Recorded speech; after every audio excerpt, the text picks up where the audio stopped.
ರಾಜ್ಯದ ಸಮಸ್ತ ಶಿಕ್ಷಕಿಯರ ಸಮಸ್ಯೆಗಳನ್ನ ಬೇಡಿಕೆಗಳನ್ನ ಸರ್ಕಾರದ ಗಮನಕ್ಕೆ ತರುವ ಸದುದ್ದೇಶದಿಂದ ಸಾವಿತ್ರಿಬಾಯಿ ಫುಲೆ ರಾಷ್ಟ್ರೀಯ ಶಿಕ್ಷಕಿಯರ ಫೆಡರೇಷನ್ ನವದೆಹಲಿ ಹಾಗೂ ಕರ್ನಾಟಕ ಸಾವಿತ್ರಿಬಾಯಿ ಶಿಕ್ಷಕಿಯರ ಸಂಘ ರಾಜ್ಯ ಘಟಕ ಧಾರವಾಡ ವತಿಯಿಂದ ಸೋಮವಾರದಂದು ರಾಷ್ಟ್ರೀಯ ಅಧ್ಯಕ್ಷರು ಹಾಗೂ ರಾಜ್ಯಾಧ್ಯಕ್ಷರಾದ ಡಾಕ್ಟರ್ ಲತಾ ಎಸ್ ಮುಳ್ಳೂರ್ ಅವರ ನೇತೃತ್ವದಲ್ಲಿ ರಾಷ್ಟ್ರೀಯ ಹಾಗೂ ರಾಜ್ಯ ಪದಾಧಿಕಾರಿಗಳ ತಂಡವು ರಾಜ್ಯದ ಮುಖ್ಯಮಂತ್ರಿ ಸಿದ್ದರಾಮಯ್ಯನವರ ಕಚೇರಿಗೆ ತೆರಳಿ ಅವರ ಆಪ್ತ ಕಾರ್ಯದರ್ಶಿಗೆ ಬೇಡಿಕೆ ಪತ್ರವನ್ನು ಸಲ್ಲಿಸಲಾಯಿತು.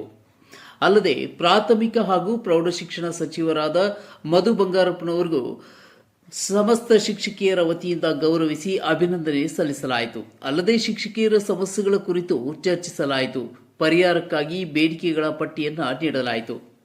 ಅಲ್ಲದೆ ಇದಕ್ಕೆ ಸಂಬಂಧಿಸಿದ ಹಲವಾರು ಅಧಿಕಾರಿಗಳನ್ನ ಭೇಟಿಯಾಗಿ ಮನವಿ ಪತ್ರವನ್ನು ಸಲ್ಲಿಸಲಾಯಿತು. ಶಾಲಾ ಶಿಕ್ಷಣ ಮತ್ತು ಸಾಕ್ಷರತಾ ಇಲಾಖೆ ಪ್ರಧಾನ ಕಾರ್ಯದರ್ಶಿಗಳಾದ ರಶ್ಮಿ ಮಹೇಶ್ ಅವರಿಗೆ ವಿವಿಧ ಬೇಡಿಕೆಗಳ ಈಡೇರಿಕೆಗಾಗಿ ಸಕಾರಾತ್ಮಕವಾಗಿ ಸ್ಪಂದಿಸಿದರು. ಇನ್ನು ಈ ಸಂದರ್ಭದಲ್ಲಿ ಸಂಘಟನೆಯ ಸಂಸ್ಥಾಪಕ ರಾಷ್ಟ್ರೀಯ ಹಾಗೂ ರಾಜ್ಯಾಧ್ಯಕ್ಷರಾದ ಡಾಕ್ಟರ್ ಲತಾ ಎಸ್ ಮುಳ್ಳೂರ್ ಅವರು ಶಿಕ್ಷಕಿಯರ ಸಮಸ್ಯೆ ಬೇಡಿಕೆ ಕುರಿತಂತೆ ಮನವರಿಕೆ ಮಾಡಿಕೊಟ್ಟ ನಂತರ ಸಚಿವರು ಎಲ್ಲ ಬೇಡಿಕೆಯನ್ನು ಸಮಸ್ಯೆಗಳನ್ನು ಸಕಾರಾತ್ಮಕವಾಗಿ ಸ್ಪಂದಿಸಿ ಈಡೇರಿಸುವುದಾಗಿ ಭರವಸೆ ನೀಡಿದರು. ಅಲ್ಲದೆ ಜನವರಿ 3ರಂದು ಮಾತೆ ಸಾವಿತ್ರಿಬಾಯಿ ಫುಲೆಯವರ ಜನ್ಮ ದಿನಾಚರಣೆಯನ್ನ ಶಿಕ್ಷಕಿಯರ ದಿನಾಚರಣೆಯನ್ನಾಗಿ ಸರ್ಕಾರದ ವತಿಯಿಂದ ಆಚರಿಸುವಂತೆ ಕ್ರಮ ಕೈಗೊಳ್ಳುತ್ತವೆ ಎಂದು ಭರವಸೆ ನೀಡಿದರು.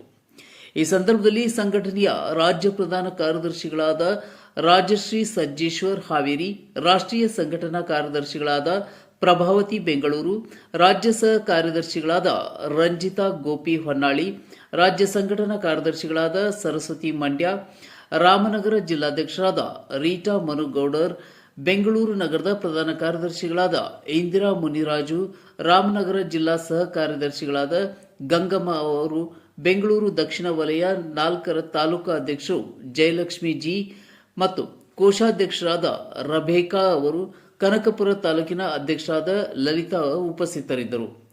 ಸಂಘಟನೆಯ ಬೇಡಿಕೆಗಳು ಎಲ್ಲ ಮಹಿಳಾ ನೌಕರಿಗೆ ಪ್ರತಿ ತಿಂಗಳು 1 ದಿನ ಮುಟ್ಟಿನ ರಜೆಯ ಸೌಲಭ್ಯವನ್ನು ಪಡೆಯಲು ಅನುಕೂಲವಾಗುವಂತೆ ಇಲಾಖಾ ಆದೇಶ ಮಾಡಿ ಜಾರಿಗೆ ತರಬೇಕು. ಜನವರಿ 3ರಂದು ಭಾರತದ ಪ್ರಥಮ ಮಹಿಳಾ ಶಿಕ್ಷಕಿ ಅಕ್ಷರದ ಅವ್ವ ಮಾತೆ ಸಾವಿತ್ರಿಬಾಯಿ ಫುಲೆ ಅವರ ಜನ್ಮ ದಿನಾಚರಣೆಯನ್ನ ಶಿಕ್ಷಕಿಯರ ದಿನಾಚರಣೆಯನ್ನಾಗಿ ಸರ್ಕಾರದ ವತಿಯಿಂದ ಆಚರಿಸಬೇಕು. ಎಲ್ಲ ಸಮೀಕ್ಷೆ ಹಾಗೂ ಗಣತಿ ಕಾರ್ಯದಿಂದ 50 ವರ್ಷ ಮೇಲ್ಪಟ್ಟವರು, 3 ವರ್ಷದ ಒಳಗಿನ ಮಕ್ಕಳಿರುವ ಮಹಿಳಾ ಶಿಕ್ಷಕಿಯರಿಗೆ, ಅಂಗವಿಕಲ ಮಹಿಳಾ ಶಿಕ್ಷಕರಿಗೆ ಹಾಗೂ ಗರ್ಭಿಣಿಯರಿಗೆ ವಿನಾಯಿತಿ ನೀಡಬೇಕು. ಪ್ರಾಥಮಿಕ ಶಾಲೆಯಲ್ಲಿ ಜಾರಿಯಲ್ಲಿರುವ ನಲಿಕಲಿ ಬಹುವರ್ಗ ಬೋಧನೆಯನ್ನು ರದ್ದುಪಡಿಸಿ ತರಗತಿವಾರು ಬೋಧನೆಗೆ ಅವಕಾಶ ಮಾಡಿಕೊಡಬೇಕು.